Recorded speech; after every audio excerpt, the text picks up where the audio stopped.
Electric Boogaloo is upon us. So much news, like drinking from a fire hose. We'll get to that in a moment. First, since its release, Am I Racist has held the #1 spot on Daily Wire Plus. The only way to watch is with a Daily Wire Plus membership right now. Get 47% off with code Trump. Plus, we'll throw in a free Leftist Tears tumbler today only. Go to dailywire.com/subscribe. Use code Trump to join right now. All righty. So lots of news. Yesterday, President Trump went over to the Hill. He had many visits, did Mr. Trump, in Washington.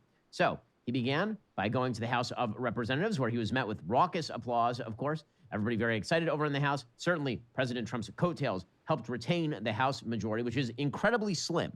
That's going to make a difference when you talk about some of the cabinet appointments he's making. But he is responsible for House performance. He's responsible for additional Senate seats for the Republicans. President Trump had coattails. So he started his visit to Washington, D.C. with a House GOP Leadership Forum. A brief video from that House GOP Leadership Forum showed an excited President Trump talking about how much fun it was to win.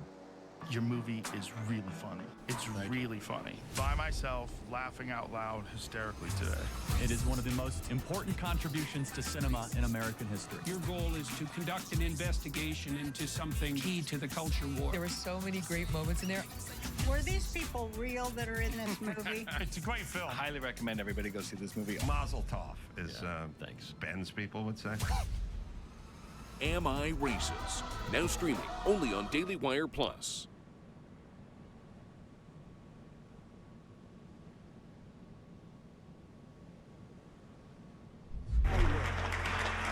Well, thank you very much. This is a very nice gathering. Isn't it nice to win? It's nice to win. It's always nice to win. A lot of good friends in this room. So, you know we had like historic kind of numbers, especially for the president, but we won't get into that. Obviously, the president in an excellent mood. He then went up to the White House, and he was only the second happiest man in the room. So I'm not sure I've ever seen Joe Biden this. It's so good. It's so good. Okay, so if you go all the way back to 2016, when President Trump beat Hillary Clinton and then had to go to the White House and meet Barack Obama, and Barack Obama was clearly deeply perturbed by meeting with Donald Trump, the opposite is now true. Joe Biden despises Kamala Harris, despises her. So does Joe Biden. There is no question that both of them voted for Donald Trump. I have no doubt in my mind that they both voted for Donald Trump. So, sitting next to a roaring fire, these two new best friends, straight from Zihuatanejo. They're sitting next to one another and joking. It's as though Joe Biden didn't actually believe that guy's Hitler. Almost as though all of that stuff about Donald Trump being Hitler, he knew it was crap. Because look how excited Joe Biden is to be there. Donald Trump is joking with him. And behind them, the roaring fire, just enjoying, a crisp Washington, D.C. morning. Here we go. The media are yelling at both of them. And President Trump's like, get a load of them. And they cut over to Biden. Biden's doing big smiles. Super happy. Look at Joe Biden. What a glorious time he's having. They did release a photo of Jill and Joe with Trump, all grinning broadly. No one is happier in America that Kamala Harris lost than Joe Biden, who was stabbed in the back by Kamala Harris. And then she replaced him. And then she lost. And then everybody blamed Joe Biden anyway. So he is super happy that Donald Trump won. The pictures are just hilarious. The memes have been extraordinary. According to the Washington Post, the two met just after 11 a.m., their first extended meeting since the fumbling debate performance that drove Biden out of the race. For Trump, it marked a triumphant return to an office where he sat for 4 years, a week after decisively winning an election by relentlessly attacking Joe Biden's mental capacity and then by casting the Biden administration as a disaster. Congratulations, Biden said at the start of the meeting. During the brief time reporters were in the room, he added he hoped it would be a smooth transition. Trump said, politics is tough, and in many cases, it is not a nice world. But it is a nice world today. The meeting stretched for nearly 2 hours. White House Press Secretary Karine Jean-Pierre called it a substantive meeting and exchange of views. She said that Biden said that Trump was gracious and that he came to the meeting with a detailed list of questions. She said, quote, they discussed important national security and domestic policy issues facing the nation and the world. So, again, they've got a new best friend. Maybe Donald Trump will not only pardon Hunter Biden, maybe he'll appoint Joe Biden to a position in his administration. You never know. I mean, Joe Biden was a loyal supporter during the latter part of this campaign. So that was exciting news as well. Well, When all of the morning festivities were over and the enjoyment was done, then it was time to unveil more picks for the cabinet. And things got a little spicy. So, there had been a lot of rumors floating out of Mar-a-Lago that perhaps the Marco Rubio nomination for Secretary of State was being held up for some reason. Those rumors were put to bed today when President Trump released a statement picking Marco Rubio formally. He said, quote, "It is my great honor to announce that Senator Marco Rubio of Florida is hereby nominated to be the United States Secretary of State. Marco is a highly respected leader and a very powerful voice for freedom. He'll be a strong advocate for our nation, a true friend to our allies, and a fearless warrior who will never back down to our adversaries. I look forward to working with Marco to make America and the world safe and great again." And it's funny, there are a lot of people who are a little upset about Marco Rubio, which I frankly don't understand, because Marco Rubio is just a simple advocate of peace through strength. See, there is such a thing as a Trump doctrine. There was a Bush doctrine that emerged after 9/11, which was about spreading freedom in the world. That is not the Trump doctrine. It's not Wilsonian in any way. In fact, the Trump doctrine is really simple. So President Trump came on my show a couple of weeks before the election, and he said, quote, "Our policy is very simple. Peace through strength. We had no wars. I'm not an isolationist. I helped a lot of countries. I kept countries out of war." Well, if you were going to express this in a few key propositions, the Trump doctrine, there'd probably be four. So the first proposition would be that America's interests come first. America first. America's interests are paramount. Now, America first doesn't mean that we ignore the rest of the world. It turns out that a lot of American interests are bound up in what's going on in the rest of the world. So, for example, if the sea lanes are threatened, that is a big problem for America. We rely on the freedom of the seas in order to ensure a free and open market economy so we can sell our goods, so we can receive the inputs, and so that we can trade with our friends and business partners. And freedom of the seas, that means we have to be involved in the world. Or if you have American opponents who are solidifying their grasp on resources or on allies or threatening war, right? These are things where America does have a voice. So America's interests come first. Now, that brings us to point number two. Second, America's interests actually have to be carefully calibrated to our investment in them. So what that means is we have to be very serious about how strong are our interests in an area. So something's bad happening somewhere in the world. And maybe it's not like amazing for America, but it doesn't really affect Americans in a serious way, either near term or long term. How much do we invest in that issue? The Trump doctrine says, well, you calibrate the amount that you invest in that issue to the importance of the issue to the American voter and to the American citizen. If we have a very weak interest in whether there's a democracy in a far-flung place that doesn't affect America, well, then we probably are not going to devote serious resources to that place because that is not a core American interest. And Wilsonian bromides about democracy and freedom don't make up for a lack of American interests in these places, right? This is one of the things that separates the Trump doctrine from the sort of freedom everywhere Bush doctrine that neoconservatives, so-called neoconservatives, pushed during the Bush administration. The Trump doctrine says that all resources are scarce resources. Money is a scarce resource. American military power is a scarce resource. The most scarce resource of all is, of course, American blood, the blood of our heroes who are out there fighting. We don't want to waste that on things that don't matter an awful lot to us. And we shouldn't deceive ourselves about how rough war is. War is incredibly rough. And that means that expending those resources in the wrong places is mistakes. That's principle number two. Right? Principle number one was America's interests come first. Principle number two is carefully calibrate what kind of resources you wish to expend to meet the strength of the American interest in these places. Third, once you've decided, you gotta go. Third, all measures and means necessary to achieve America's interests are on the table. So that means if we have to strangle the Iranian economy with sanctions, that's what we do. If it means that Donald Trump has to threaten Kim Jong-un with his little red button, that's what we do. If it means that President Trump has to fire a missile and kill Qasem Soleimani, that's what we do. Right? The ancient Latin adage, which goes something like, si vis pacem parabellum, if you want peace, prepare for war. That's a basic principle of the Trump doctrine, meaning you build up, you threaten, you have credible threat of the use of force, and you don't make nice. When it's time for war, you go. When it's time to stack bodies, as the nominee for Secretary of Defense says, you stack the bodies. War is not nice, it's not meant to be nice. In fact, the most humane war is the shortest and the most victorious. So this principle would be, shortly put, F around, find out. That's principle number three. And fourth, we ought to say all these things out loud. We ought to say what America's interests are. We ought to say what sort of means we are willing to use to actually achieve those interests. And we should say out loud that if we go, we are going to go. We're going to punch you so hard in the face, you will never recover. If we say all those things out loud, then it reduces the risk that somebody's going to misinterpret what it is that we are doing in the world. Now, I don't see any of those things that Marco Rubio disagrees with. In fact, I don't see any of those things that Mike Walls, the NSA, disagrees with, or John Ratcliffe, the head of the CIA, or as we'll get to, even Tulsi Gabbard over at DNI.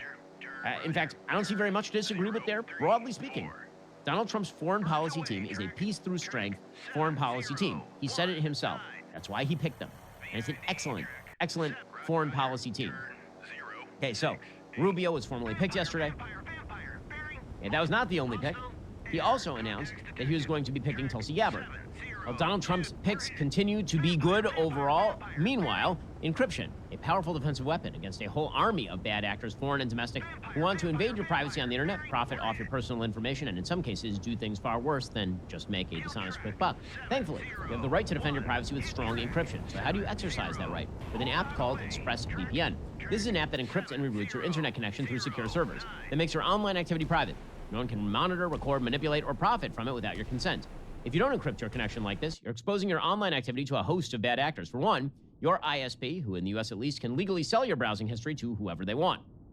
Then there are the thousands of data brokers out there who track your activity across different sites and sell it to marketers. And then finally, you've got government agencies. The list goes on, actually. But ExpressVPN has made it incredibly easy to shut all of these third parties out of your life, which is why I use it all the time. You just tap one button. When the app turns green, your connection is private. ExpressVPN works on every device, phone, laptop, tablet, you name it, and you can protect up to 8 devices with one subscription. Right now, you can take advantage of ExpressVPN's Black Friday Cyber Monday offer to get the absolute best VPN deal you will find all year. Use my special link, expressvpn.com/Ben, to get 4 extra months with a 12-month plan or 6 extra months with a 24-month plan totally free. That's expressvpn.com/Ben to get an extra 4 or even 6 months of ExpressVPN for free. Also, ever thought about what charities and causes the brands you give your hard-earned money support? Well, Pure Talk, my cell phone company, supports veterans. They're leading the fight against woke corporations. Pure Talk is veteran-led. They actually put their money where their mouth is. They've alleviated $10 million in veteran debt. They donate tens of thousands of bucks every month to help prevent veteran suicide, and they just donated $50 grand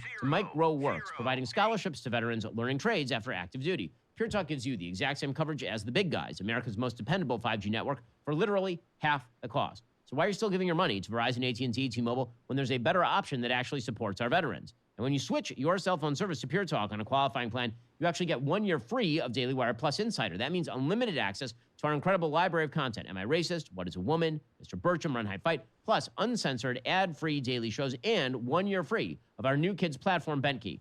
But the only way you can get this special offer is by going to puretalk.com/Shapiro, or you can call and mention my name. Stop overpaying for your cell phone plan. Go to puretalk.com/Shapiro today. Switch to a qualifying plan. Get 1 year free of Daily Wire Plus Insider. So Tulsi Gabbard, of course, is a more controversial pick because she's a former Democrat, because there is a lot of kind of ill will back in 2019. She made some statements about the Assad regime suggesting they weren't really America's enemy because we weren't fighting them at the time. And what she meant by that, if you go back and you actually read her comments, was not that Assad was not violating human rights. What she actually said at the time was, yes, Assad is violating human rights, but we don't have a significant American interest in what's going on over there. She's also taken a more dovish perspective on the Russia-Ukraine war, for example. She believes that it was Western encroachments in Ukraine via the attempt to enter Ukraine into the EU and into NATO that led to Russia making its move to invade. So she's got more controversial foreign policy views as opposed to some of the more traditionalists. But the reason that Donald Trump is picking her for DNI is not really because of those foreign policy views. The Director of National Intelligence, that position coordinates between the CIA and the FBI. That's what that position is. So he's putting her as part of the intel community. Why? Well, because Tulsi Gabbard knows really, really well how many people have been targeted falsely by the intel community, including President Trump during his first term. In fact, she herself was apparently, according to her, put on a terror watch list just a couple of months ago. Well, now she's in charge of the DNI, so I would assume she's coming right off that terror watch list. Here is Tulsi Gabbard speaking with Chris Williamson over at Modern Wisdom about the reality of a functioning democracy.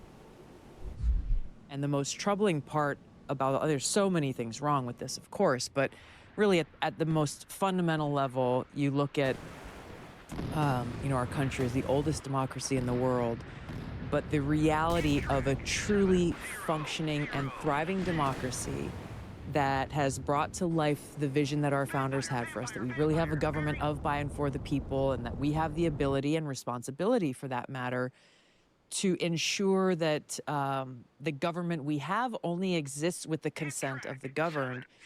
That becomes very hard to do, to hold people accountable when the person that you voted for is certainly not the one making the decisions. Okay, she's pointing out the predations of the bureaucratic state, right? If you vote for a politician and then it ends up being the bureaucracy that rules everything, that's a problem. She had this to say, Tulsi Gabbard, with regard to the intelligence community and the manipulation of the intelligence community. This is back in 2022. I'll never forget when Chuck Schumer on television warned Trump is an idiot to mess with the intelligence community because they can screw you 6 ways from Sunday.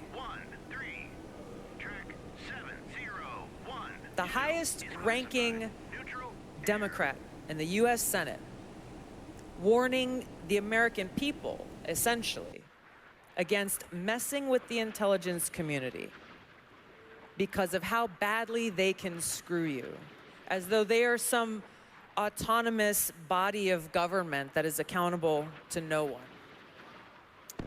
How can this be America? This goes against the foundation of our government. This goes against these ideals of a government of, by, and for the people. And so the question I've asked myself is, why? Why are they doing this? Why are they working so hard to squash any discussion, squash any debate, squash any questions about whatever war they happen to be wanting to wage at any given time? They're afraid. Okay, so again, the reason that she's being brought in is presumably to cleanse the intelligence agencies of, again, a lot of the dead wood, a lot of the procedures that presumably are allowing for the spying on American citizens. Presumably the FISA courts are going to come under a lot of scrutiny given the fact that the Trump campaign was in fact spied upon by the FISA courts in the 2016 election illegally.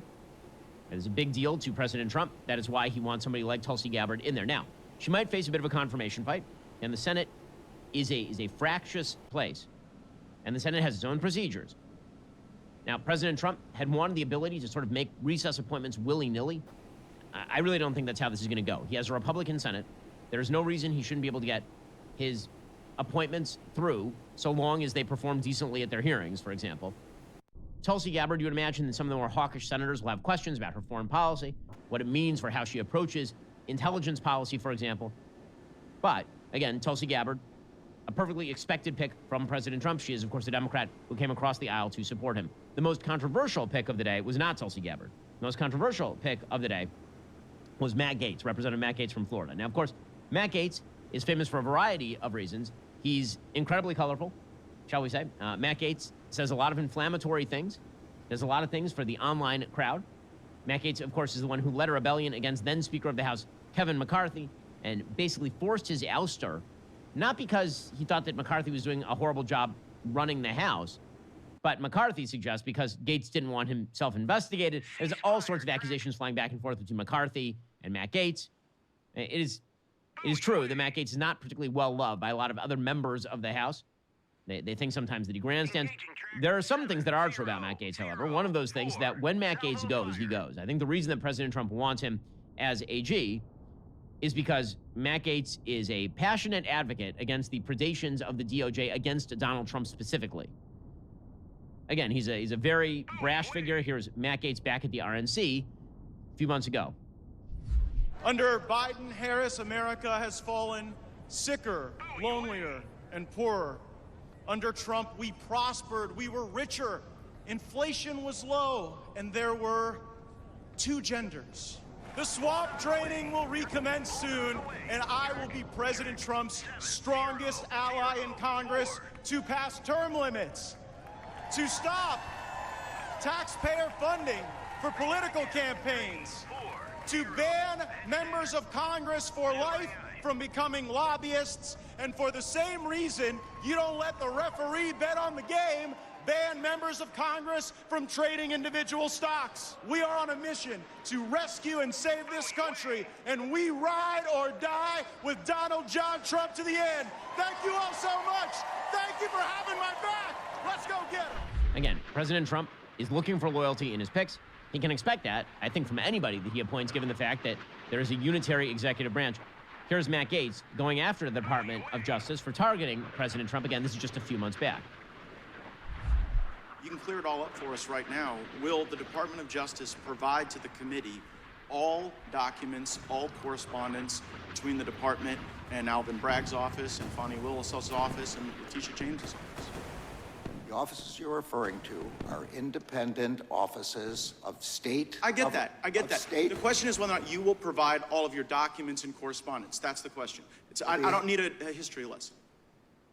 Well, I'm going to say again, we do not control those offices. They make their own decisions. The question is whether you communicate with them, not whether you control them. Do you communicate with them, and will you provide those communications? If you make a request, we'll refer it to our Office of Legislative Affairs. But see, here's the thing. You come in here and you lodge this attack that it's a conspiracy theory that there is coordinated lawfare against Trump. And then when we say, fine, just give us the documents, give us the correspondence, and then if it's a conspiracy theory, that will be evident. But when you say, well, we'll take your request, and then we'll sort of work it through the DOJ's accommodation process, then you're actually advancing the very dangerous conspiracy theory that you're concerned about.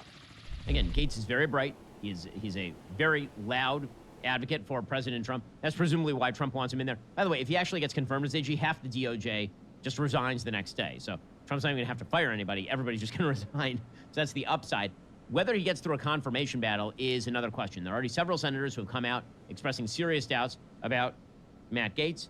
It's very questionable just on a raw level whether he is going to get through that confirmation process. Again, I do not think that it is likely that the Senate is going to go to recess in order to allow President Trump to make recess appointments when, again, the Republicans have a majority. Right now, for example, Matt Gaetz remains under continued investigation by the House Committee on Ethics over allegations of sexual misconduct, illegal drug use, and other allegations. He continues to deny any wrongdoing. Suffice to say, a lot of senators, a lot of Congress people are discomfited by Gaetz as the pick. President Trump's announcement says, quote, "It is my great honor to announce that Congressman Matt Gaetz of Florida is hereby nominated to be the Attorney General of the United States. Matt is a deeply gifted and tenacious attorney trained at the William and Mary College of Law, who has distinguished himself in Congress through his focus on achieving desperately needed reform at the Department of Justice. Few issues in America are more important than ending the partisan weaponization of our justice system. Matt will end weaponized government, protect our borders, dismantle criminal organizations, and restore Americans' badly shattered faith and confidence in the Justice Department." On the House Judiciary Committee, which performs oversight of DOJ, Matt played a key role in defeating the Russia hoax and exposing alarming and systemic government corruption and weaponization. He's a champion for Constitution and the rule of law. Now, again, you can see exactly why Trump picked him. With that said, it's going to be a rough road for him in the confirmation battle because there are a lot of Republicans who look at the allegations surrounding him, or they look at the sort of fractious way that he approached his fellow members of Congress. This sort of stuff does matter in confirmation hearings. That is an uphill battle for President Trump. A lot of controversy from the Trump picks, but you know what should not be controversial? That a baby deserves its own life. But you know what the radical left keeps saying? That somehow being pro-life is somehow anti-woman. The left wants you to believe that killing babies is health care, that infanticide is reproductive freedom. That is, quite frankly, ridiculous. But here's the thing. We don't just complain about the problem. We solve it. That's where Preborn comes in. They're the largest pro-life organization in America. They're doing something extraordinary. They're actually empowering women, unlike the abortion industry, that profits from their vulnerability. When a mom sees her baby on ultrasound, her likelihood of choosing life doubles. And Preborn doesn't just stop there. They provide support for up to 2 years after birth with diapers, car seats, counseling, actual health care, not the left's version. Here's how you can help save lives. Just $28. That's less than a week of coffee at Starbucks. Sponsors one ultrasound that could save a baby's life. And if you have the means, $15,000 will place an entire ultrasound machine in a women's center, saving countless lives for years to come. To donate, dial pound 250, say baby. That's pound 250, baby. Or visit preborn.com/Ben. All gifts are tax deductible. Preborn has a 4-star charity rating. Preborn.com/Ben. Also, let me tell you about the holidays, the heart of family traditions. You know, those precious moments of being together, whether you're lighting the menorah, decorating the tree, or just sharing a meal. These traditions matter. But have you thought about what happens to your family's traditions when you die? Well, that's exactly why you need to protect your family's future and your peace of mind with Policy Genius. I know that was dark, but here's the thing. With Policy Genius, you can find life insurance policies starting at just $292 per year for $1 million in coverage. Some options are 100% online and let you avoid unnecessary medical exams. Policy Genius makes finding and buying life insurance really simple. They give your loved ones a financial safety net they can use to cover debts and routine expenses, or even invest that money to earn interest over time. Their digital tools let you compare quotes from America's top insurers side by side for free with no hidden fees. Their licensed support team is there to help you get exactly what you need. To answer questions, handle paperwork, and advocate for you throughout the entire process. Even if you already have life insurance through work, it might not protect all your family's needs, and it probably won't follow you if you leave your job. Join thousands of happy Policy Genius customers who have left 5-star reviews over at Google and Trustpilot. Secure your family's tomorrow. so you can have peace of mind today. Head on over to policygenius.com/Shapiro. Get your free life insurance quotes. See how much you could save. That's policygenius.com/Shapiro. Now, that may have some sort of unintended good consequences, by the way. If it turns out that the entire Senate expends all of its ire on Matt Gaetz, it means that some of the other supposedly controversial nominees, like, for example, Pete Hegseth for Secretary of Defense, who's a terrific pick, will probably get through relatively unscathed. Because if you're a Republican and you're going to reject one of Trump's picks, and you have to prioritize, there's some Republicans in the Senate who are going to prioritize Gaetz over Hegseth. That would not be a giant shock. So there may be some unintended side effects of Gaetz' nomination, even if he doesn't pass through the confirmation process. However, that is definitely going to be Trump's hardest pick in terms of getting that nominee through a Senate that is fairly closely divided. Remember, the Republicans in the Senate only hold 53 seats. So all it takes is 4 Republican senators dropping off, and Gaetz is toast. Already you have a multiplicity of senators who have signaled their discomfort with the idea of Matt Gaetz as Attorney General. By the way, if it doesn't end up being Matt Gaetz, Donald Trump has a wide plethora of different attorneys on the Republican side of the aisle who will be just as aggressive as Matt Gaetz in that position. Again, Gaetz may get confirmed.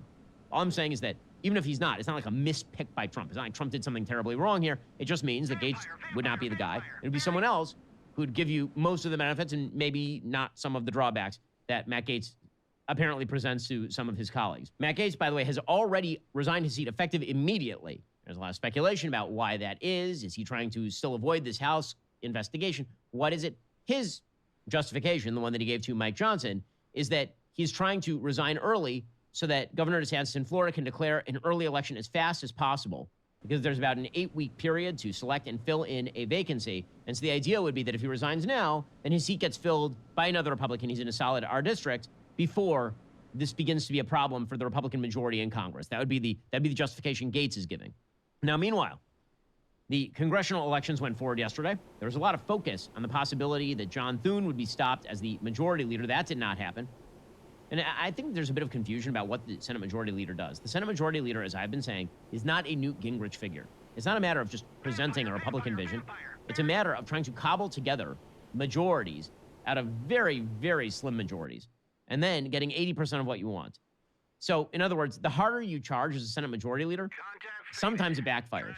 The reason Mitch McConnell has been, whether you like him or not, a deeply effective legislator over the course of his career, the most effective Senate Majority Leader the Republicans have had in 100 years. The reason for that is because Mitch McConnell is really Machiavellian. It's because he actually knows how to wheel and deal. It's because he knows how to do all of the things in politics nobody likes to see.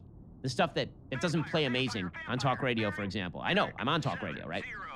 Like the stuff that always is sort of the seamy side of politics, the bargaining, the to and fro, all that stuff McConnell is good at. So that means that the qualities you're seeking in a Senate Majority Leader, somebody who actually is not going to be extremely loud, extremely brash, somebody very often who's able to get the thing done. Presumably, I would imagine that is why there is a secret ballot for Senate Majority Leader, specifically because all these senators have to decide who is best positioned to actually help cobble together the majority. And you don't necessarily, I mean, it's sort of a different process than you voting for a bill. A bill is an up or down thing that the American public obviously has an interest in seeing. How you do your internal work is a little bit different. I mean, I see the case both ways, but that would be the logic in any case. In any case, Rick Scott, who is backed by a number of people who are in sort of conservative media, he was knocked out in the first round. Thune then ended up defeating Senator John Cornyn from Texas. Thune has been serving as the number 2 to Mitch McConnell for 6 years and staked out a middle ground during the campaign. He agreed to listen closely to GOP colleagues, according to the Wall Street Journal, on the direction of the chamber and openly embraced the Trump agenda. He did so without explicitly repudiating the Senate's current operation under McConnell. He said, "I promise to be a leader who serves the entire Republican conference, who will have an ambitious agenda, and will take each and every Republican working together to be successful." The first test flared up immediately because Trump had suggested that candidates for Senate leader commit to allow at least some of the nominees to take office through recess appointment. Thune reacted, saying he was open to ideas on how to confirm nominees more quickly. He said, "What we're going to do is make sure that we are processing his nominees in a way that gets them into those positions so he can implement his agenda." He said on nominees, the Republicans would, quote, "explore all options to make sure they get moved and that they get moved quickly." Now, with that said, obviously, John Thune, he is committed to making sure that Republicans' voices are heard, meaning that if Republicans want to shoot down a nominee, it's doubtful whether he is going to allow a recess appointment to overrule the Republican caucus as a whole. Senator Joni Ernst said he's got his work cut out for him. Yeah, that is definitely true. So, we'll see how all this plays out, but that's how the system of government is supposed to work. It's how the system of government is supposed to work. There should be this back and forth, this to and fro. You end up with better policy that way. President Trump knows that, which is why he sent congratulations to Senator Thune. He said he moves quickly and will do an outstanding job. I look forward to working with him, as well as Senators John Barrasso, Senate Majority Whip, Tom Cotton, Senate Republican Conference Chairman, Shelley Moore Capito, Senate Republican Policy Committee Chairman, James Langford, Republican Conference Vice Chairman, and Tim Scott, National Republican Senatorial Committee Chairman, to make America great again. Meanwhile, President Trump endorsed Mike Johnson, the Speaker of the House, hours ahead of any potential Speaker vote. He put that to bed. He said, I'm with him all the way, according to a couple of people. That's smart. Again, what we don't need right now is a lot of Republican infighting. What we actually need is to move forward. That needs to happen forthwith. No more of the shooting inside the tent when it comes to policy making. And I think Trump knows that, which is why, of course, he is moving along with Mike Johnson. And meanwhile, the Democrats are struggling to figure out what exactly to do. One of the dirty little secrets, of course, is that in many of the circles of power, they're kind of happy Trump won. If you are in business, you are very, very happy that Donald Trump won. If you're a global leader, if you're a member of another country and you're looking at Trump, you're probably happy that Trump won. When I say that, I mean I've spoken with leaders of other countries, people who have publicly denounced Donald Trump, and they are relieved at the idea that the Biden era is coming to an end. It's been fraught with chaos and insanity. They liked Donald Trump's foreign policy much better than what they are seeing right now. Even Politico is noting that, quote, the Trump resistance goes flaccid. Donald Trump's 2016 election stunner sparked a global revolt. His 2024 triumph has been met with a weary shrug. The Republicans' first win saw millions of political opponents protesting on the streets soon after the vote, organizing themselves with hashtags like resist. But since Trump's crushing victory over Vice President Kamala Harris in last Tuesday's election, the reaction from both Democratic voters and officials in European capitals has been less one of fiery outrage and more muted resignation. A European diplomat based in Washington, D.C. said, quote, I think we learned from last time it's important to talk constructively and confidentially instead of through social media. Well, yes. It is also true that Trump is part of a broader populist right movement that is emerging throughout the civilized world. A right movement that is tired of the scavenger philosophy promoted by the left that says that open immigration, largely from places that do not like Western civilization, is a good idea, or that the best the West can hope for is cultural stagnation and economic decline. Turns out people don't like that very much, and they're rebelling against that all across Europe. They're rebelling in South America, and they're rebelling in the United States as well. There's been a profound mood shift in 2024 compared to 8 years ago, said Eline Severs, associate professor in political science at the Free University of Brussels. It's not unsurprising to witness a certain level of political burnout, of exhaustion, after the massive campaign, Severs said. I think a lot of activists are very tired. It's deflation after all these weeks of campaigning. Not just that, it turns out that Trump did a pretty good job the first time. A second European diplomat based in D.C. said, quote, people have reasonably fresh memories of what works and what doesn't work, and how you get on the right side of him, and how important, disproportionately important that is. So again, the levels of anxiety for Trump are not high. Secretly, they're kind of happy. And it turns out that if you like your pocketbook, you're happy as well. Because consumer sentiment is bouncing around, and now it is up. Again, it's not that difficult to get consumer sentiment up. All you have to do is tell people you're not going to take all of their money, regulate them out of existence, or inflate all their savings away. It's pretty easy things to do. Joe Biden failed signally at all of them, but they're not all that difficult to do. That's just one reason that Bitcoin is exploding. Bitcoin is up to 90,000. It's had a massive run from about 70,000 to 90,000 since Election Day alone. The election of a pro-crypto president, according to the Wall Street Journal, has sent Bitcoin prices up 30% since election days. Traders are wagering Bitcoin will reach $100,000 before the end of the year, with $850 million worth of options contracts betting on the milestone by the December 27th expiration. The crypto industry is now betting on a wave of deregulation and industry-friendly policies. Yes, it turns out that when you're friendly to industry, industry is friendly right back to you. Meanwhile, Democrats are struggling to come up with answers. It seems as though they're starting to realize they need to snap back into moderation. So, for example, over in San Francisco, a person named Daniel Lurie was elected mayor, and he sounds like kind of an Eric Adams moderate now. He says, I'm a lifelong Democrat, but it's time for some common sense over here. I am a lifelong Democrat, but we don't think of ourselves as progressives or moderates or conservatives here in San Francisco. We just want to get back to common sense. We have to deliver the basics, and that's my plan. That's the mandate that I was elected to fulfill. Hey, again, moderation from the San Francisco mayor. He also added, you know what people actually want? They're not that concerned about all the crazy social policies. They just want to feel safe in their cities. They want a mayor that is focused on delivering results. That's the mandate I was voted in with, and that's what I'm going to do. I don't believe that that is anything more than, those are progressive values. And so I understand I'm talking to a national audience here. This is not liberal, progressive, conservative. People want to feel safe walking down the street. And that is right. In fact, Democrats are starting to argue about all of this. There's a piece in Politico that charts out a new memo that is making the rounds, like a 3.5-page memo, pointing out how badly Democrats botched this. We'll get to that in just one moment. Democrats are struggling, but you don't need to struggle when you're looking for a place to learn. Grand Canyon University, a private Christian university in beautiful Phoenix, Arizona, believes we are endowed by our Creator with certain unalienable rights: life, liberty, the pursuit of happiness. GCU believes in equal opportunity and that the American dream starts with purpose. GCU equips you to serve others in ways that promote human flourishing and creates a ripple effect of transformation for generations to come. By honoring your career calling, you impact your family, your friends, and your community. Change the world for good by putting others before yourself to glorify God. Whether your pursuit involves a bachelor's, master's, or doctoral degree, GCU's online, on-campus, and hybrid learning environments are designed to help you achieve your unique academic, personal, and professional goals. With 350 academic programs as of June 2024, GCU meets you where you are and provides a path to help you fulfill your dreams. The pursuit to serve others is yours. Let it flourish. Find your purpose at Grand Canyon University. Private, Christian, affordable. Visit gcu.edu. Again, that's gcu.edu. So many other universities are out there teaching you trash, overcharging you for nonsense.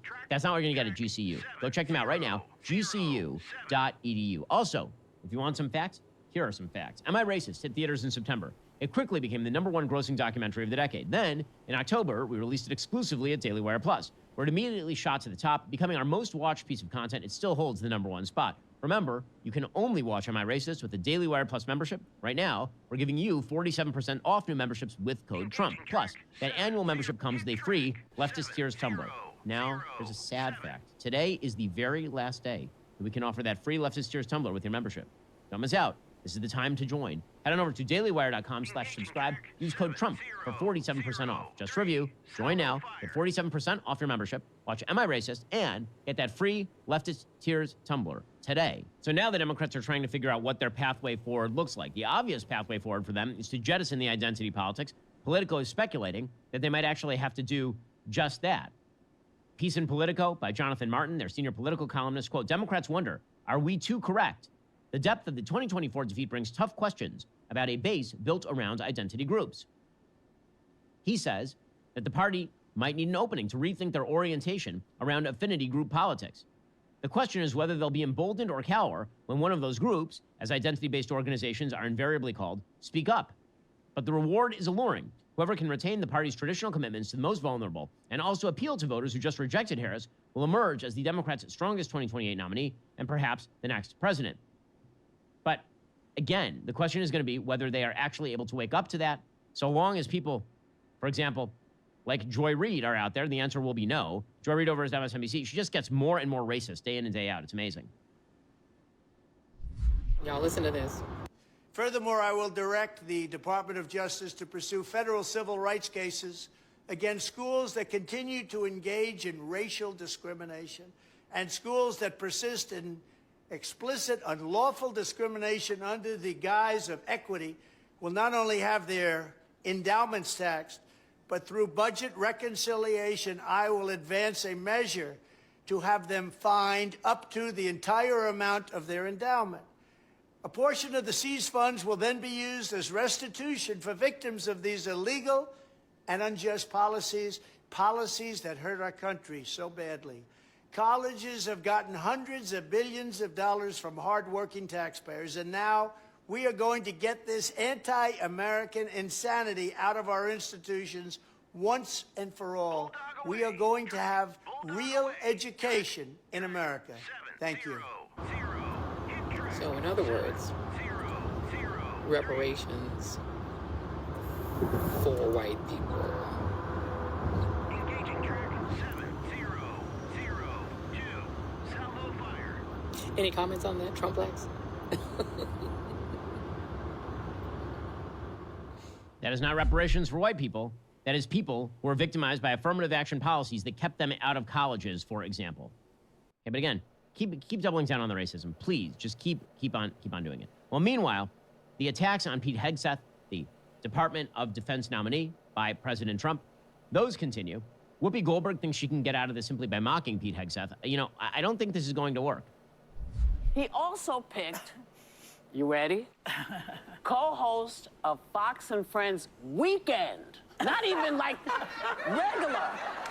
Weekend. Pete Hegseth? Hegseth? Yeah. Okay, Pete Hegseth.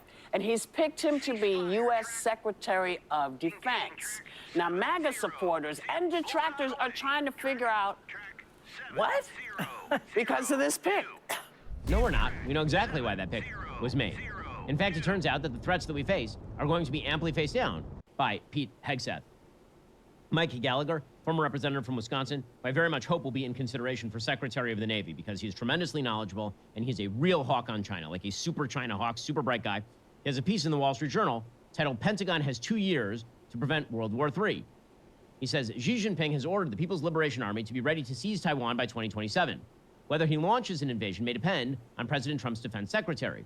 If confirmed by the Senate, Army National Guard veteran and Fox News host Pete Hegseth, Mr. Trump's nominee, will have to confront the collapse of deterrence in Europe and the Middle East, resource constraints on Capitol Hill, recruitment challenges, and a deteriorating balance of power in the Indo-Pacific.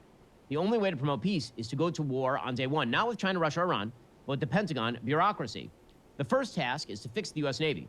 America needs a maritime industrial base that can counter China's. Pentagon requirements for building maritime assets involve too many uncoordinated stakeholders. The Pentagon establishes war-fighting requirements, such as the number of missiles on a ship, without regard to interdependent technical specifications, such as that ship's center of gravity. When those technical specs aren't tightly linked to war-fighting requirements, the mismatch can cause underperformance or unplanned costs and time.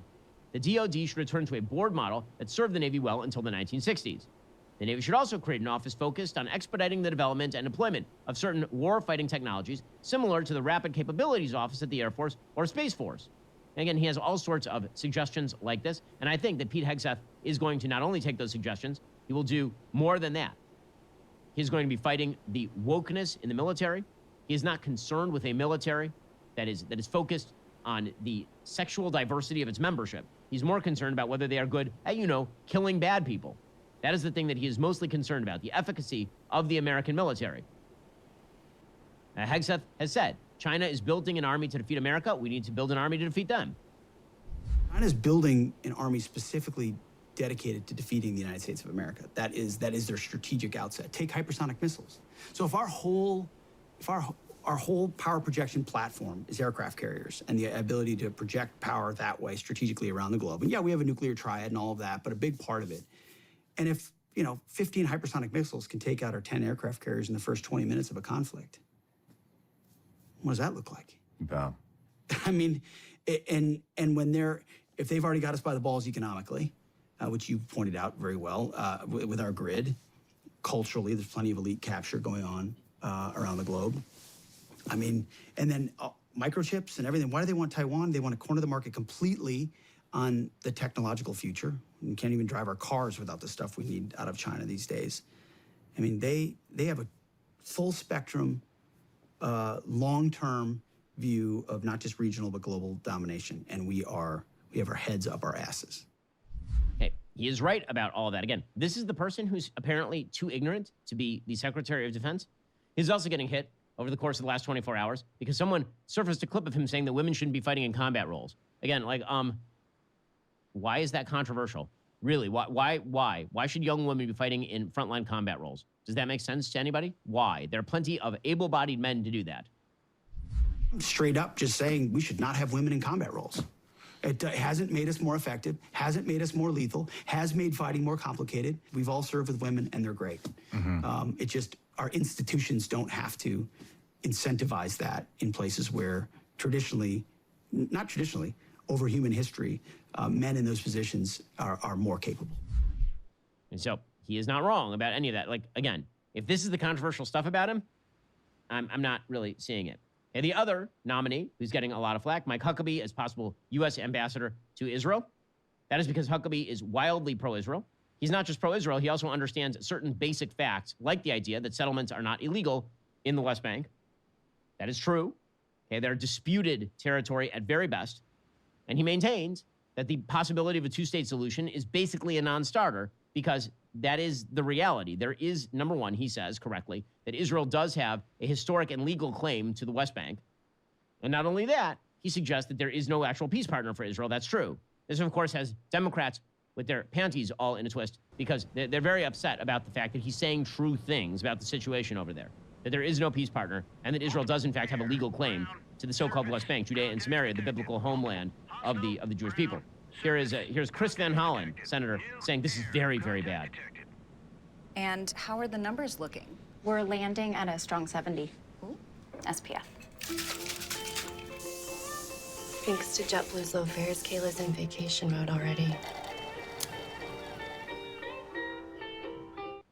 When you realize bloating and discomfort don't have to be routine, everything changes. Try Rise Mushroom Coffee with 6 functional mushrooms that heal your gut, improve digestion, and boost immunity. A better routine starts here. He supports this concept of a greater Israel, Israel controlling the entire territory from the Jordan River to the Mediterranean Sea. That's a Mike Huckabee vision. It's a vision that has been embraced by the far right in Israel, including members of the Netanyahu government like Smotrich and Ben-Gvir. So this is a recipe, if he continues to pursue these views, for continued instability and violence in the Middle East. Okay, that is precisely wrong. The reason that is precisely wrong is that even if you wanted a two-state solution, Israel should be seen to have a claim to the thing that it is claiming. If I want to make a deal with you, okay, any deal, let's say we're going to make a deal over this tumbler, okay, and I say, listen, I own this tumbler, and you say, no, I own the tumbler. Okay, well, if I say, you know what, you're right, you own the tumbler, there's no deal to be made now. I have now acknowledged your right to the tumbler. So there is no deal to be made. The purpose of a negotiation is to settle mutually exclusive claims. The point Huckabee is making, correctly, is that Israel does have its own exclusive claim to sovereignty over particular territory. And then Palestinians are making similar claims about the sovereignty of that territory. If it's a territorial dispute, that can be solved in a variety of ways. What cannot be solved is an exterminationist, eliminationist viewpoint that says the entire state of Israel has to go. Okay, recognizing the quote-unquote legitimate claims on both sides would be a proper way to start. What would not be a proper way to start is by saying that one side, for example, the Israelis, have no legitimate claim at all to Judea and Samaria, which is not true. That is the position of people like Chris Van Hollen. Well, meanwhile, Turkey continues to be a thorn in the side of NATO. Turkey was originally admitted to NATO as a bulwark against the Soviet Union because, of course, they're in a very territorially important area. However, Turkey has now turned into an Islamist dictatorship under Erdogan. They have now announced that they are severing all relationships with Israel. The Turkish president said he will not continue or develop relations with Israel in the future. This does beg the question as to why exactly Turkey is a member of NATO at this point. Why precisely should Turkey continue to receive NATO protection under, for example, Article 5, if they are pretty much explicitly in a Cold War with an ally of the United States and still most of Europe? That seems weird. But again, NATO is poorly run. I'm looking forward to President Trump making some corrections over at NATO. NATO's military chief, Admiral Rob Bauer, for example, he was caught on tape yesterday asking why people are so against being spied upon. I mean, I have some answers to that one, actually. And again, it's the me and the we discussion. Everybody says, it's my privacy. Now, everybody has given away everything to the tech companies in the US. By saying yes, yes, yes, when you wanted the app of Google and everything. If the government says, can I see your phone for 10 seconds, there's a revolution. But we've given away everything already. So it's a ridiculous discussion on privacy. In many ways. So I think we have gone too far in many of these things. We should look a little bit less to the individual and a little bit more to what does it mean for the group, for society? Yeah, I'm a little bit discomfited by the head of NATO saying that. He also specifically criticized Elon Musk, which is becoming sort of stock in trade for a globalist elite. In terms of disinformation and cyber attacks and all the things that are happening, influencing elections, I think it's a serious problem. And I think the use of social media is basically amplifying everything that is being done by bot factories. And I'm very much in favor of freedom of speech, but I'm not necessarily convinced that what Mr. Musk is doing on X is the right approach. I'm very much in favor of freedom of speech, but there is a lot of things on Twitter that is not helping our societies at all. Well, you know, I think that if you're worried about freedom of speech and if you actually pretend that you care about these things, you just have some quibbles with Elon Musk, you might want to talk to some members of NATO, like Turkey, which, again, is an Islamist dictatorship. I'm also enjoying the revisionist history that you're getting from this military chief saying that Afghanistan was never of strategic importance. That's weird, since NATO was involved there for nigh on 20 years. For me, there is a big difference between Afghanistan and Ukraine. Actually, Afghanistan was never of strategic importance. If we're really honest, Afghanistan was not of strategic importance. We spent 20 years there, we did a lot of things, and people lost their lives. But if you ask the question, was it of strategic importance, Afghanistan, the answer is no. Okay, we're going to find out in really short order whether that's true, since Joe Biden pulled it out of there ignominiously, left them billions of dollars in military equipment, and Al-Qaeda's reconstituting. So we'll find out whether, in fact, that is the case. And if that was the case, why wasn't anybody at NATO saying that earlier? Maybe you should have told all of us. Alrighty, coming up, Rachel Zegler. Man, that lady is creating more problems for Disney than any other single employee of Disney, which is saying a lot. If you're not a member, become a member. Use code Shapiro. Check out for 2 months free on all annual plans. Click that link in the description and join us.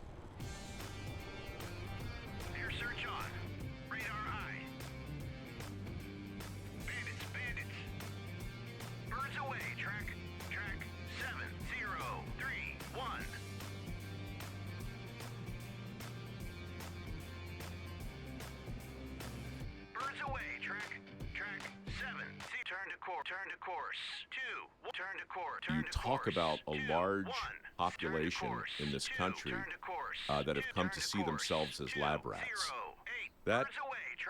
This is not a political podcast. We never have these kinds of conversations. They're always evergreen. But Chuck read this to me yesterday while I was out walking, and I thought, I can't take it anymore. Get Victor on the phone, please, because this, to me, you've written the Emperor's New Clothes for grown-ups. Victor, I introduced you in the preamble with great enthusiasm, fawned all over you, and said many, many nice things, but I feel compelled to keep that going because it's such a pleasure to finally meet you in person. Thank you for doing this. Well, thank you for having me. I hope, or I assume maybe, that you're in your farmhouse somewhere in the Central Valley. I am, yeah. I'm somewhere between Visalia and Fresno. And for people who have Right never been to halfway either such place, you know, you're looking down from heaven at California. Where exactly is that vis-a-vis north? You know, I'm almost in the exact center of the state. I'm halfway between this. I'm about 75 miles to the crest of the Sierras and about 130 miles from the Nevada border, and I'm about 150 miles, 40 miles to the Central Coast, San Luis Obispo. It's right in between the two of them, and then I'm exactly halfway between San Diego and the Oregon border. When you think of this state, so it's kind of the state. Yeah, like when in the when context. You think of, well, in all its glory, do you think of it in terms of northern and southern, or do you think of it more like eastern and western in terms of how the state might be divided?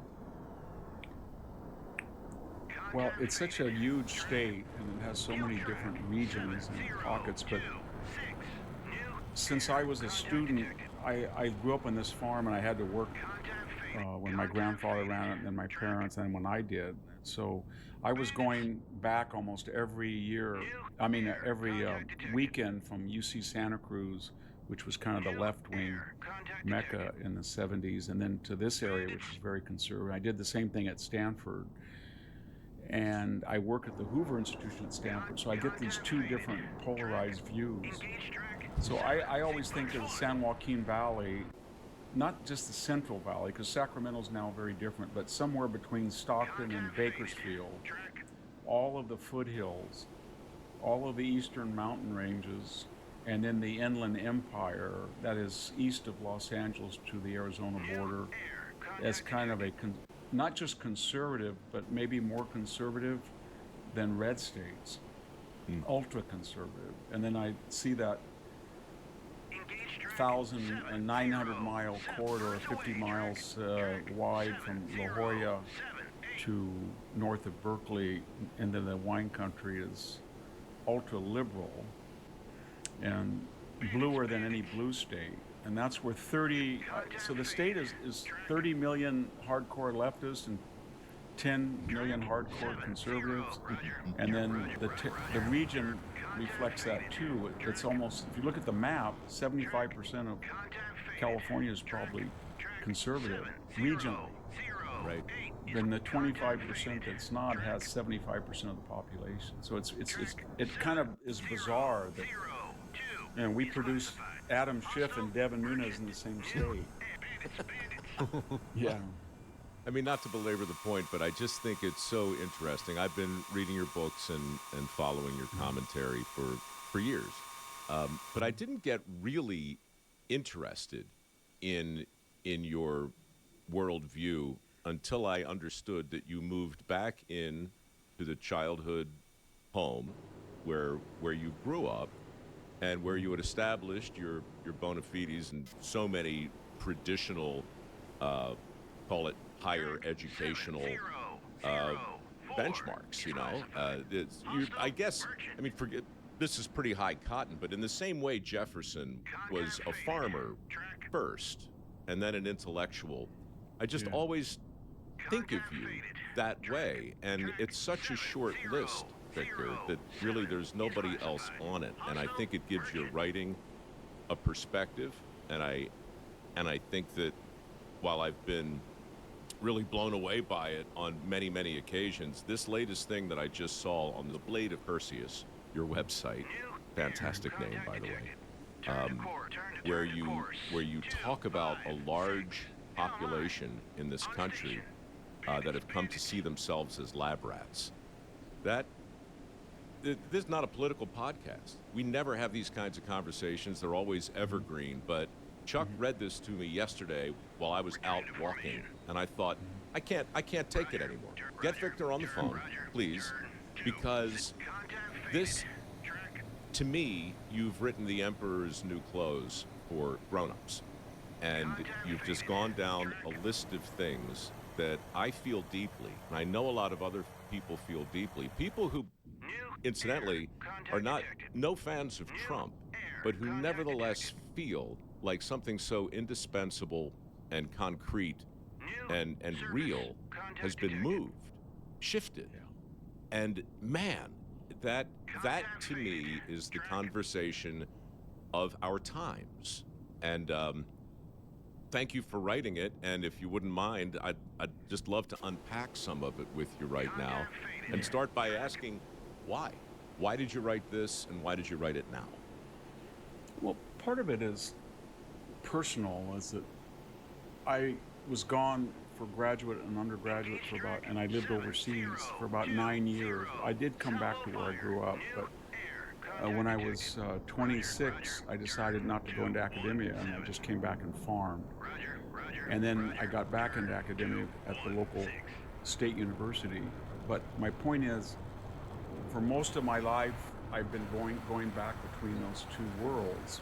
And while that other world, the academic, urban, Silicon Valley, Stanford world, was condemnatory of this type of world. And I mean, when I would talk to people about farming or Fresno, they just thought it was, you know, one person said, I don't know how you can even live near Fresno. And then when I talk to people here, to the degree they knew about those people, and they didn't necessarily have a positive view, but they were never hypercritical. They just said, "Wow, that's neat. What's it like up there? What do you do every week?" But these people thought a fate worse than hell would be to live among people here.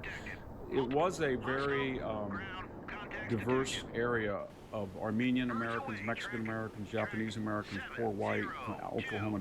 Now it's mostly Mexican American from the open borders, but it's odd that they are assuming the ethos and the culture of the earlier mixed, diverse communities. In other words, I don't know of a Mexican American man over 40 that is not voting for Trump, but I'd say most of their kids and their wives are not. But there's that, it's a very muscular, blue collar, it's been very good for me also, because I remember when I came home from graduate school, I was very happy that I told my father, who was a farmer and a junior college, I said, I passed my Italian, German, and French. I passed my Greek and Latin composition. I only have 9 more exams. And he said, did you ever learn how to wire the 220 raisin dehydrator like I asked you? And I said, Dad, I'm a full-time student. And he said, I know you are. And my dad had actually gone to college, and but he said, I need the raisin dehydrator wired, and I don't want it to burn up. So all of the skills that I thought people thought were very important were not important here. It was, can you drive a tractor for 9 hours and not take out a vine? Can you weld? Can you do rudimentary plumbing? Can you prune trees? And over there, it was, nobody thought, not only nobody knew they didn't even know they existed. So and then the vocabulary of disparagement. So I started looking at these adjectives: clingers, irredeemables, deplorables, dregs, chumps, hobbits, crazies. Those are words that John McCain even used, whom I like. Barack Obama, Hillary Clinton, and Joe Biden. They have it's not just Trump supporters, it's a looking down at those people. And I was trying to figure out what happened. And I think a lot of it was globalization, that people who had the skills to capture that 7 billion person market in high tech, finance, insurance, the media, became fabulously wealthy to an extent we'd never experienced in the history of civilization. I mean, I see people at Silicon Valley that come on campus that are worth 3, 4, 5 billion.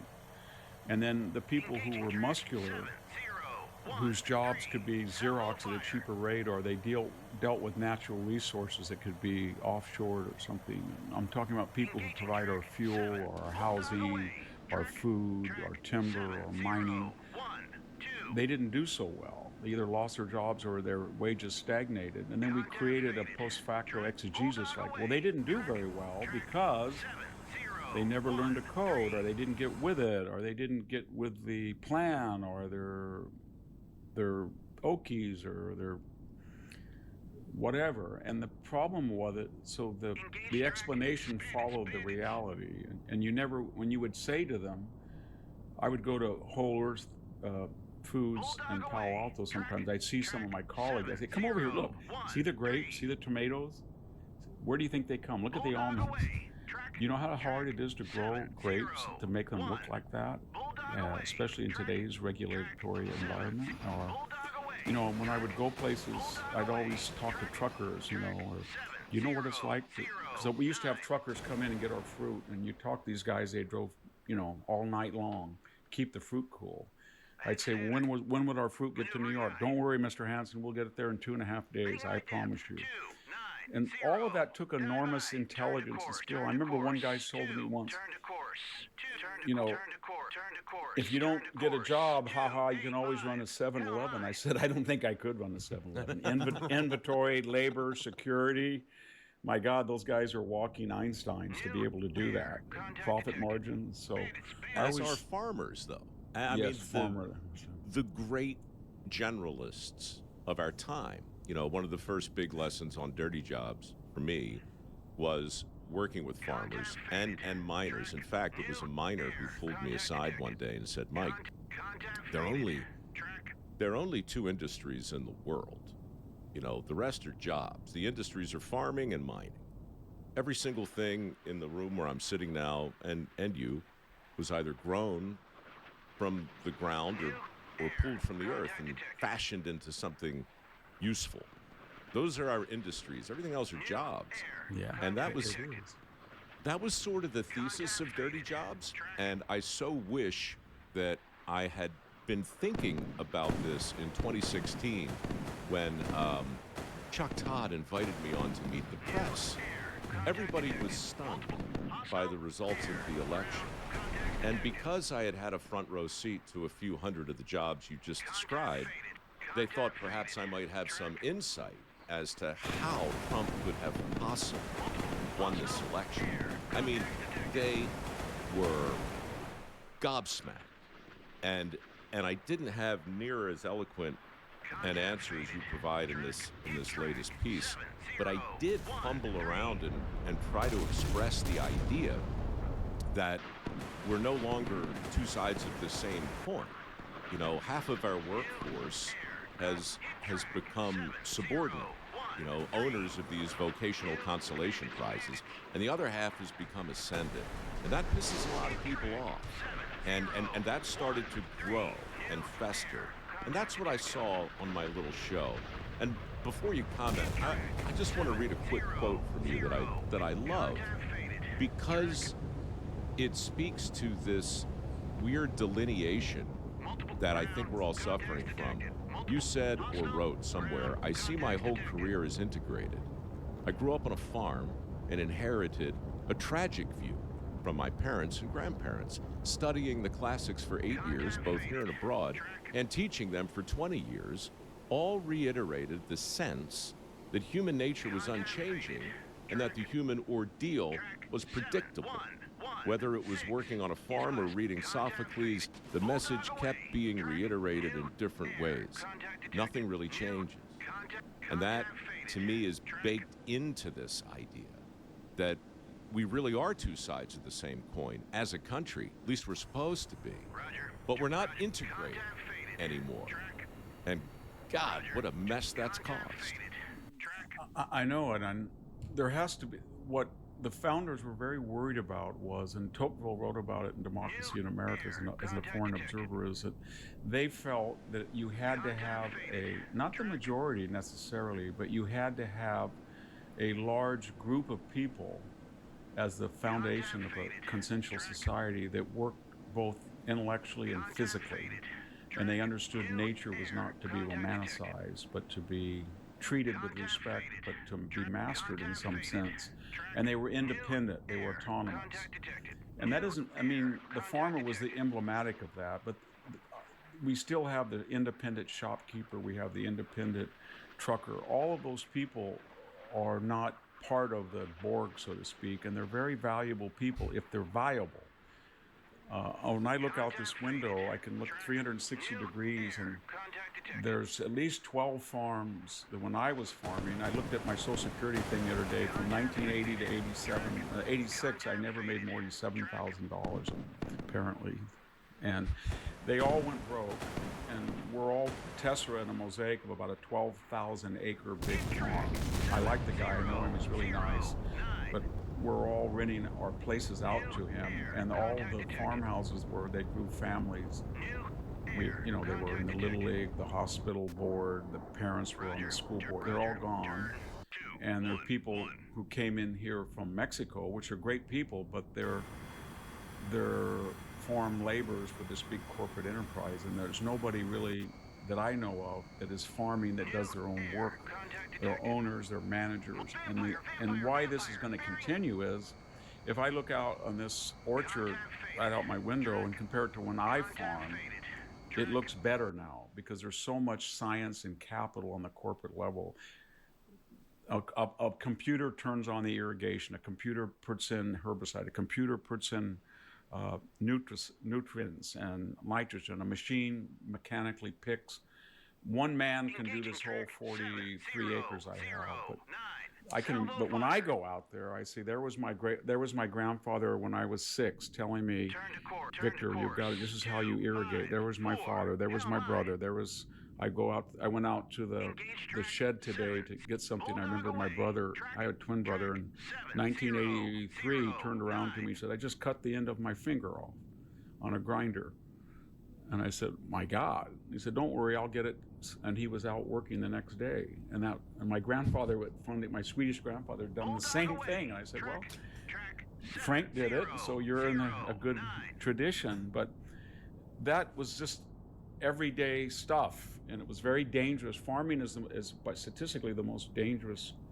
I've seen so many people. And when I talk at Stanford, some brilliant economists, and I like these guys, they're my colleagues, but when they talk about the market adjudicates and when we have an inefficient industry, it creative destruction, I get that. And but when the price of raisins, which was what we used to grow predominantly, went from $1,400 to $400 in 1 year, everybody went broke. And a guy about a mile from here, he put a noose. He was my high school friend. He put a noose around his neck. He turned on the pickup in his garage and sealed it. He OD'd on drugs, and he shot himself in the head all at once. Wow. Well, he covered everything. He covered everything. Chances.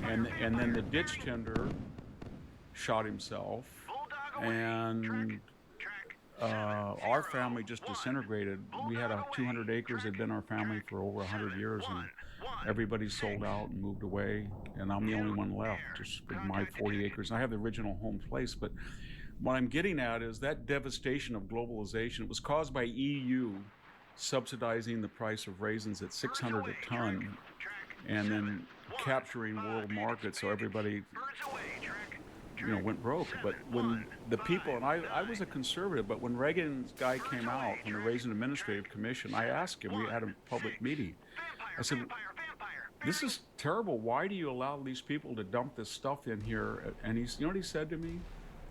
And that's when he said, this is good for you, Mr. Hansen. I said, how is it good to compete with raisins that have an $800 a ton subsidy? And they're substandard raisins. He said, you will have to be more efficient because you will have to beat that. Number two, the people who won't be efficient will go out of business. The consumer will get a cheaper price, and more importantly, they won't be sustainable. Well, they're still doing it, 40 years later. So, and that, a lot of the economists I know believe that where I work, that creates a better product, and they despise Trump and the MAGA people for even suggesting a tariff. But if you're on the other end and you're working really hard and your margin is 1%, and a country like China or somebody is dumping stuff below the cost of production, and you think that's going to make you a better producer to compete with that, or it's going to help the American people for you and your operation to go broke, there has to be some balance is what I'm trying to get. You don't want a protected economy, you don't want an open, but that was kind of what, and then because I was at a university for the last 22 years, and I went there earlier, all of these ideas, and this is getting to your point about why I wrote about it, they would say to me, teacher unions are good, and there's a bunch of right-wing people that want all these charter schools. And I'd always say, so you like the public school? Yes. Where are your children? Well, they're at Sacred Heart. They're at Castellea. Or they'd say, we've got to get kilowatts up, the price of kilowatts up to 35 cents a That'll discourage electrical use and be good for the planet. We can all go wind and solar. And I said, have you ever been in Fresno or Bakersfield when it's 115? Because you should come, because poor Mexican American people are in Walmart and they're there all day long because that's how they get free air conditioning. They cannot turn on their air conditioners at 30 cents a kilowatt. Or then you would say, it would just be down the line on all of these issues that they would be protected from the consequences, really, of their. They would tell me, you know what, I shouldn't talk about somebody, post-mortem, but I used to really like Milton Friedman. But he once debated me, and it was a friendly debate. I was young, I just got the Hoover Institute, so it was on open borders. And so he said, you know, I don't really worry about open borders. Let the market adjudicate. And I said, what does that mean? And he said, when the price gets down to $1 an hour, they won't come. And I said, but are you going to be living on Nob Hill? And I'm going to be living where everybody's going to be trying to live on $1 an hour to compete with that. And I've seen it happen already, and people kill themselves or they don't work. It doesn't work to let the market adjudicate, letting millions of people from the most impoverished circumstances come up here without some type of regulation. Or he said, no, as soon as the wages stabilize on both sides of the border, you don't have a problem. The only way to solve it is to have an open border. And I thought, this is lunacy. Later he said, you know, you can't subsidize it, but it was that kind of jarring from both left and right. I would go back and forth, and it was Are you more stunned, like in terms of cognitive dissonance, are you more stunned when you hear somebody like Friedman, who I assume you know, almost categorically admire, say something that feels so out of context, or when you hear someone who you categorically dismiss all of a sudden stumble across some great truth that's either elevated by history or is just truthful on its face in a way that you know in your big giant brain matters. I don't know if that happens a lot to you these days. It happens but sometimes. It's funny. What you're describing is bifurcated. When I see people on the so-called right, that I'm kind of surprised that they're so doctrinaire and theoretical, and they're not worried about the human implications. It's almost always economic. When I talk about people on the left, that they're hypocritical or paradoxical, or they don't care. To give one example, I was talking to someone not long ago about the busing of illegal aliens into Martha's Vineyard, and I said it was just perfect. The 24 hours, virtue signaling, performance art, they need beautiful puff coats, they need food. Next 24 hours, these guys got to get out of here as quickly as possible. I cannot have them here. And sometimes when I was talking to people, they, on the left, they admitted that. They would say that. The only problem, I call it a John Kerryism, I think I mentioned that. They feel that as kind of platonic guardian, they have to have exemptions. They have to fly on Gulf streams to address global warming. If they had to sit 9 hours, like I do, trying to get a connection out of Fresno to go somewhere on the East Coast, then that hurts everybody because they're so valuable. They want public schools, and they want teachers union, but their children are going to be so important to the future of this country, they have to go to prep school. And in the process, they don't realize that if you don't experience what you advocate, something happens to you. And, you know, in 2003, I was a big supporter of, because after 9/11 and getting rid of, I thought, existential threats, so I supported the Iraq War. But after about 2 years, I thought, you know, you're 50 and you didn't join the military. Your dad and grandfather and your person you're named after, they were all in the military, and he was killed. You better get over there. So when I was embedded for two times, 2006 and 2007, it was pretty hairy. And then you start to see what your advocacy means in the real. You're talking about being on a Black Hawk at night with an 18-year-old kid from Nebraska sitting out there with a 50-mile machine gun with no, you know, he's sitting out on a little platform, and you're flying 180 miles in the dark, and he's looking for little signs of gunfire, and you ask him when you land, wow, that was weird. How often you do it? I do it every night. How old are you? I'm 18. Are you scared? Nah, I'm not scared. These are the bad guys. My job is to get them. And then when he talks to you and you're in that Black Hawk, are you okay? If they're going to shoot me, they're going to have to go shoot my first before they hit you. Or I was in a Humvee in a bad place, and the colonel turns around and says, stop. Now there's a good chance we're going to be blown up on this thing. I want you to sit on the left rear on a big steel plate. So if we go up, you're going to be okay. or we'd go into the Sons of Saddam, the Arab Spring. He said, they blew up a guy here, and so you're going to sit at the door. So if there's these guys with suicide bombers, and this is a setup, and they do not want to join us, this is going to blow up. But if you're in that door, you'll blow out the door. And when you meet people like that, then it really brings home, when you support something, you better be very careful, because you're going to take people you're going to send them to a God-forsaken place. And it came up again, we're 45,000 soldiers short in the military, and the military doesn't want to talk about it. And I have a lot of friends that are high generals, and they're very angry at me. But I went through and looked at very hard to do, but if you really dig, you can find out what the problem is.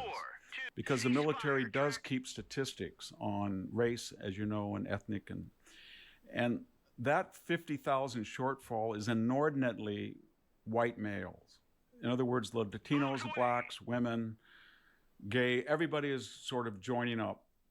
And I think it's directly correlated, or they will argue with you, and I want to be respectful, they'll argue, but it has something to do with the Mark Milley, Austin, white racism, Reed Professor Kendi, DEI, and then we're going to see if there's a cabal of races, and they did. And of course, in December of 2023, they released the Pentagon report and said they didn't find it. So then I was curious about who dies in Iraq and Afghanistan, and they don't want to talk about that. No. But they want to talk. But I found out, if you look at the statistics, white males died from 72 to 74% in Iraq and Afghanistan. In other words, the people from the lower middle classes that we rely on generation after generation, Vietnam, their grandfather, the Gulf War, their father, Afghanistan, Iraq, the grandson, the great-grandson's not joining. And we depend on them to do two things: to join the military and die at twice their numbers in the demographic. They make up about 34% of the population, and yet they die at double those numbers. And yet we had the audacity to consider them unpatriotic or racist or cabal. Then we find out we can't find evidence, so we released the report in December, the Pentagon report, that finds no cabal. In the meantime, now we're short all the people that will go to god-awful places like Taji or Fallujah or Helmand Province. And they're not joining now. You refer to them, I say them, and I don't want to paint with too broad a brush, but I love the expression, the muscular jobs, the muscular class. It's also a muscular state of mind. You know, for that kid in that helicopter to take that position that was both protective of you and just so matter-of-fact in the face of unspeakable danger, that has to be taught. You know, that attitude, that sensibility is a result of a collection of choices, and we seem to have waged a war on the people who make those choices. Back to your article. One of the things I love about it, it's 1,900 words. 1888, by the way. Don't know if you counted them, but I didn't. But it's your own website. Like, some editor is going to tell you, Victor, can you shave 200 off for me just to make it a tight 1,800? Probably not dealing with that. But at its heart is this indictment of hypocrisy. But nowhere in this does the word hypocrisy appear. You don't use it. And that's so interesting to me, because it goes right to the heart of what I think. I don't want to speak for anybody but me, but I'll forgive stupidity and I'll forgive ignorance. But it's very hard to forgive this level of hypocrisy, because it's wanton and because it's calculated and it's so deliberate. So I guess if I were to morph into a question, I would say, you know, the recruiting challenge you just described in the military, which, by the way, I don't know if you've read this, Pete Hegseth has a book called The War. It's excellent. It's so good. And he pissed off the same people you've pissed off. Yeah. Because he's talking about all of these equity celebrations at the expense of the very thing you mentioned, which comes back to the recruiting challenge, which is weirdly similar to the agrarian world. The generational aspect of farming. You're fifth generation, right? Yeah. And all of a sudden, so we've got a whole new generation of kids who maybe for the first time are going, you know what? I don't think it's for me. So somewhere in all of this is, how do you make a more persuasive case for farmers, a more persuasive case in light of what's going on in the military for service, a more persuasive case in light of what's going on in the skilled trades for that kind of pursuit.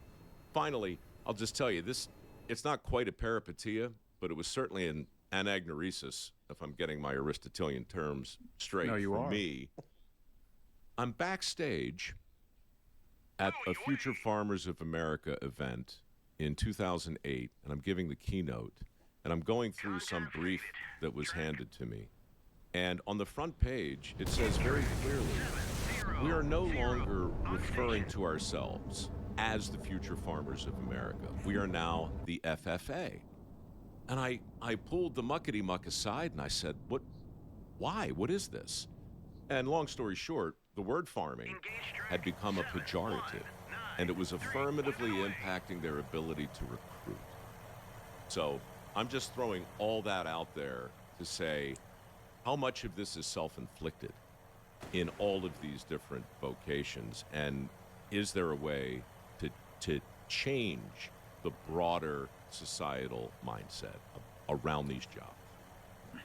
Well, I think a lot of it did come at the beginning of the 21st century with high tech and the global markets and this professional class of people who made a fortune.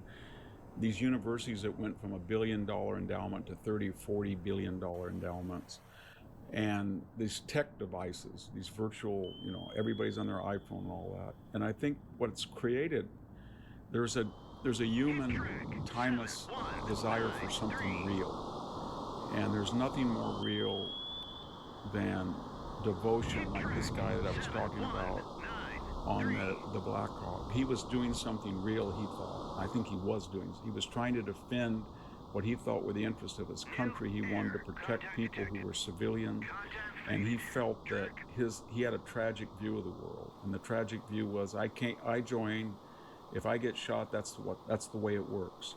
It wasn't, I can't believe I'm here, or what's happening to me, this isn't fair.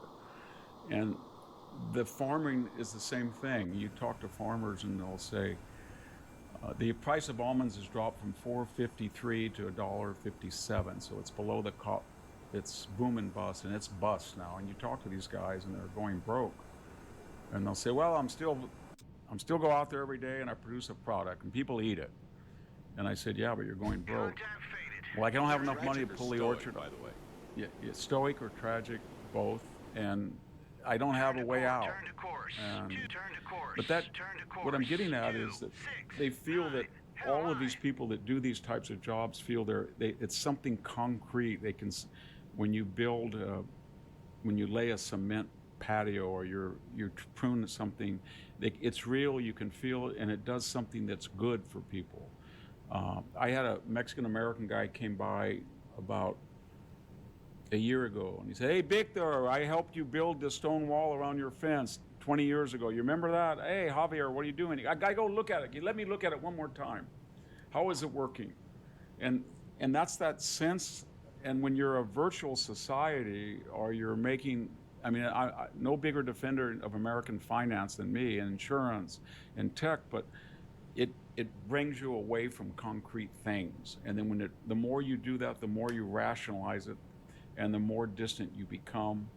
And we are creating a class that you can spot now by their clothes, their accent, their attitude, that are completely divorced from what we used to think was the American center or tradition. And California is the great experiment, because we are producing the most asymmetrical society of not just wealthy people, but hyper wealthy, not just the Zuckerbergs of the world, but I'm talking about the high professional classes making $300,000, $500,000, $600,000, $700,000, and then 21% of the people below the poverty line, and people not making it and this is new because most of the time we said these guys that are wealthy and they're right-wing and they're greedy and we're going to tax them.